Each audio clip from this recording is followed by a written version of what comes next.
কোন গোপনে মন ভেসেছে ধারাবাহিকে দেখেছিলাম আমরা শ্যামলী আর অনিকেতের মধ্যে একটা চরম মনোমালিন্যের সৃষ্টি হয়েছে কিঞ্জলকে কেন্দ্র করেই, যে কিনা অনিকেতের ভাই।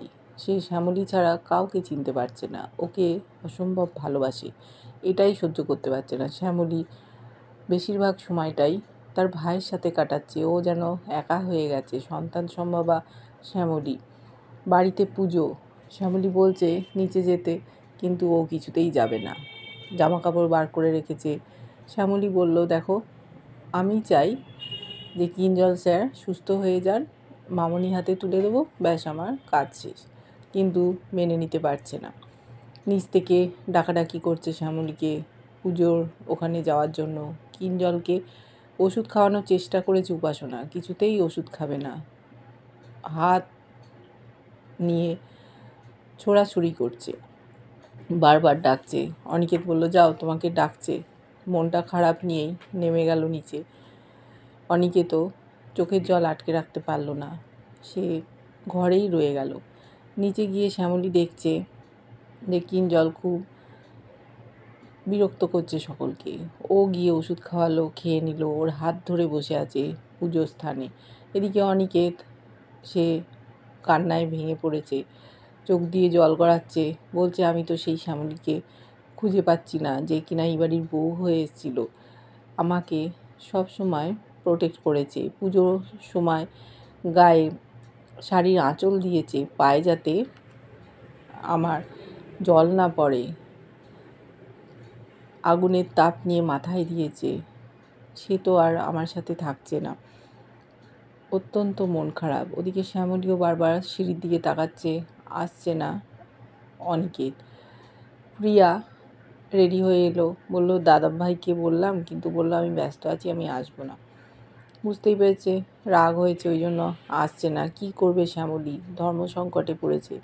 এদিকে একজন অসুস্থ ছেলে, আর ওদিকে তার স্বামী। কোন দিকে যাবে? এদিকে মামনি, সূর্য, প্রত্যেকে যে যার পুজো নিয়ে ব্যস্ত। সূর্যও বুঝতে পারছে তার ছেলের আর শ্যামলীর মধ্যে যে দূরত্ব তৈরি হচ্ছে, এর কারণ কিন্তু ওই কিঞ্জল, আর তাতে সহযোগিতা করছে মামনি। উপাসনা ওখানে ছিল। শ্যামলী অনিকেত আসেনি তাই মন খারাপ করে আছে, বসে আছে পাশে কিঞ্জল। উপাসনা একটু দূর দিয়ে বসতে গেছে আর মুখ ভেঙাচ্ছে সমানে কিঞ্জল ধাক্কা মেরে ফেলে দিয়েছে। সবাই বোঝাচ্ছে ওকে, এরম করে না, কেন তুমি করছো? উপাসনা উঠে দাঁড়ালো। ওরও মনটা ভালো নেই, মনে মনে ভাবছে কিঞ্জলকে এদের কাছে ছাড়লে হবে না। শ্যামলী কেমন আঁকড়ে ধরেছে, আমাকে এখান থেকে নিয়ে চলে যেতে হবে, কিছু একটা প্ল্যান করতে হবে। পুজো শেষ হয়ে গেছে। পুরোহিত মশাই বললেন শান্তির জল দেবেন। সেই সময় কিঞ্জল হঠাৎ পুজোর আসনের কাছে দেখছে একটা সিঁদুরের কৌটো। ওর মনে পড়ে গেছে রাতের বেলা শ্যামলী বলেছিল যে অনিকেত যেরকম আমাকে জোর করে বিয়ে করেছে, আপনিও আমাকে সেইভাবে সকলের সামনে মাথায় সিঁদুর পরিয়ে দেবেন, ব্যাস আমি আপনার হয়ে যাব, দুজনে একসাথে থাকব। সেই কথা মতো সিঁদুরের ওখান থেকে দৌড়ে গিয়ে অনেকটা সিঁদুর হাতে তুলে এনেছে। এদিকে শ্যামলী ঠাকুরকে প্রণাম করছিল মাথা নিচু করে। এসেই শ্যামলী মাথায় সিঁদুরটা দিয়ে দেবে, কাছাকাছি এসছে, যেই সিঁদুর দিতে গেছে ওর হাতটা কেউ টেনে ধরেছে। শ্যামলী অবাক, প্রত্যেকটা লোক অবাক হয়ে গেছে, কিঞ্জলে কি কাণ্ড করছে? অনিকেত ওর হাতটা টেনে ধরেছে, বলছে কিঞ্জল না, তুমি হাতটা সরাও। কিন্তু কিঞ্জল শুনবে না, বলছে শ্যামলী, তুমি না রাতের বেলা বলেছিলে যে তোমাকে সিঁদুর পরিয়ে দিতে, তাহলে তুমি আমার হয়ে যাবে, তাহলে এখন তুমি আমার হাতে কেন সিঁদুর পরবে না? ও তো অবাক হয়ে যাচ্ছে। মামনি ছুটে এসছে, কিঞ্জলের হাতটা চেপে ধরেছে। ওদিকে তৃষা দেখছে দুই ভাইয়ের মধ্যে লড়াই লেগে গেছে। এবারে খুব মজা পাচ্ছে ও। আস্তে আস্তে ভাইদের মধ্যে লড়াই লাগিয়ে দিল, এরপর গোটা সংসারটা পুরো ছারখার হয়ে যাবে। মজা দেখছে দূরে দাঁড়িয়ে। সকলে ছুটে এসছে যে কী কাণ্ড ঘটছে, এটা তো মেনে নেওয়া যায় না। শ্যামলীও জড়সড় হয়ে গেছে, এটা কি হচ্ছে? ও বলল, কিঞ্জল স্যার, না, আপনি এটা করতে পারেন না, আপনাকে আমি সাহায্য করছি যাতে সুস্থ হয়ে যেতে পারেন, তাই বলে এরকম করছেন? তখন কাঁদছে কিঞ্জল, বলছে তুমি তো আমাকে বলেছিলে, আমি সেই জন্য সিঁদুরটা নিয়ে এসেছি, এখন তুমি অন্য কথা কেন বলছো?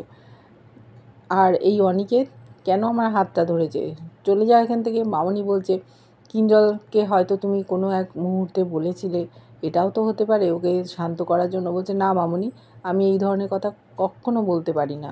কেন বলবো আমি, আমার স্বামী আছে। বলছে থাক থাক, আর এখন বলতে হবে না। ও অস্থির হয়ে গেছে, অনিকেতকে সহ্য করতে পারছে না কিঞ্জল, ওকে ওখান থেকে চলে যেতে বলল। অনিকেত ওপরে চলে গেল, কিন্তু আর মেনে নিতে পারছে না শ্যামলীও। এটা কি ঘটছে? কিঞ্জল বলল শ্যামলী তুমি আমার ঘরে এসো, ওপরে চলো। টানতে টানতে নিয়ে চলে গেল শ্যামলীকে। ওদিকে ঠান্ডা করেছে কিঞ্জলকে। তারপর অনিকেতের কাছে এসছে, এসে দেখছে অনিকেত কোথাও নেই। ফোনটা বিছানার ওপর পড়ে। কোথায় গেল অনিকেত? বাইরে একটা হঠাৎ গাড়ির আওয়াজ পেয়েছে, ভাবলো যে যা বাড়ি থেকে চলে গেল, দৌড়ে গেছে। গিয়ে দেখছে অনিকেত গাড়ি স্টার্ট করছে। ওর হঠাৎ পেটের মধ্যে একটা কষ্ট শুরু হয়েছে। দেখতে পেয়েছে লুকিং গ্লাস দিয়ে অনিকেত। ও বেরিয়ে এসছে, বলছে কী ব্যাপার তুমি এখানে কেন? তখন বলছে তুমি বাড়ি থেকে কাউকে কিছু না বলে চলে যাচ্ছ, ঠাকুরের ভোগ খাবে না? বলছে না আমার দরকার আছে তাই যাচ্ছি, মন খারাপ হয়েছে। তাই শ্যামলী গলাটা জড়িয়ে ধরেছে। তখন অনিকেতের মুখে একগাল হাসি। বলল তুমি ফোনটা না নিয়ে চলে যাচ্ছ? ফোনটা দিয়েছে। এবার শ্যামলীকে নিয়ে গাড়ির সামনে বসিয়েছে। বলছে কোথায় যাচ্ছি? বলছে একদম চুপ করো। দিয়ে নিজেও বসেছে, ফোনটা নিয়ে সুইচ অফ করে দিয়েছে। আর শ্যামলী তো ফোন আনেনি। বলছে চলো আমরা লং ড্রাইভে যাই, অনেক দিন কোথাও যাওয়া হয়নি। বললো বাড়ির কাউকে কিছু বলবে না? বলছে বাড়ির লোকেরা থাক চুপচাপ, আমরা দুজন খানিকটা সময় কাটাই, তুমি ভুলে যাও। দিয়ে ওরা অনেক দূর জার্নি করে গেছে। দুজনের মধ্যে যে দূরত্ব তৈরি হচ্ছিল যেন খানিকটা হলেও মিটেছে। একটা ফাঁকা জায়গায় দাঁড়িয়েছে যেখানে ডাবলা আছে, সুন্দর পরিবেশ। বলছে চলো আমরা কিছু খাই, সারাদিন তো কিছু খাওনি, তৃষ্ণা পেয়েছে নিশ্চয়ই। বলছে হ্যাঁ। বলছে চলো আমরা ডাব খাই। ওখানে আর একটা কাপল ছিল, তারাও ডাব খাচ্ছিল। একটা ডাব কিনেছে, ডাবওয়ালা আরেকটা ডাব দিতে যাচ্ছিলো। বললো না না আরেকটা কাটতে হবে না, আরেকটা স্ট্র দাও।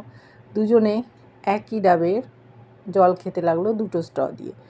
যে কাপড়ওয়ালা ছিল তারা বলছে দেখেছো কীরকম একসাথে ওরা একটা ডাব থেকে খাচ্ছে জল। তখন বলল দেখছো না ওদের বিয়ে হয়নি, ওই জন্য এখন প্রেমে হাবুডুবু খাচ্ছে, এইসব কদিন পরই সংসার করলে ঘুচে যাবে। শ্যামলী হাসছে। অনিকেত বলল দেখলে কি বলছে? বলছে আমি কি ওদের গিয়ে বলে দেবো যে আমরা স্বামী স্ত্রী? বলছে না না, যা ভাবছে ভাবতে দাও, আমার তো আর প্রেমটা করা হয়ে ওঠেনি তোমার সাথে। চুটিয়ে কোথায় প্রেম করব, ঘুরবো বেড়াবো, ভালোবাসার কথা বলবো, তা না, আমরা সংসারে আবদ্ধ হয়ে গেছি, নিজেদের মতো একটু সময় কাটাতে পারি না। শ্যামলীও হাসছে। ডাব খাওয়া হয়ে গেল, এক জায়গায় নিয়ে গেছে। বলছে দেখো আমার খুব বলতে ইচ্ছে করছে আকাশ বাতাস সবাইকে চিৎকার করে আই লাভ ইউ শ্যামলী বলে চতুর্দিকে চিৎকার করে বলছে। তখন শ্যামলীও জড়িয়ে ধরেছে অনিকেতকে, সেও বলছে আই লাভ ইউ টু। দুজনে দুজনের ভালোবাসায় যেন বিলীন হয়ে যাচ্ছে। এইভাবে দেখছি ওদের মধ্যে যে একটা অশান্তির ঝড় উঠেছিল খানিকটা হলেও মিটে গেছে। কিন্তু কিঞ্জল যে কমপ্লেনটা করছে, শ্যামলী বলেছিল রাতের বেলা ওকে সিঁদুর পরিয়ে দিতে, সকালে কেন সেটা স্বীকার করছে না। এটা শ্যামলীর মনে একটা প্রশ্ন জাগিয়েছে, কেন কিঞ্জল স্যার এরকম বলছে? কেউ কি ওকে শিখিয়ে দিয়েছে? ও তো নিজে এরকম বলতে পারবে না। আদৌ কি বার করতে পারবে শ্যামলী যে কিঞ্জল কার প্ররোচনায় এইসব কাজ করছে? দেখতে থাকবো ধারাবাহিকটা। কেমন লাগছে জানিও। ভালো লাগলে লাইক কমেন্ট সাবস্ক্রাইব করে, যারা ফেসবুক পেজ থেকে দেখছো ফলো করে সাথে থেকো।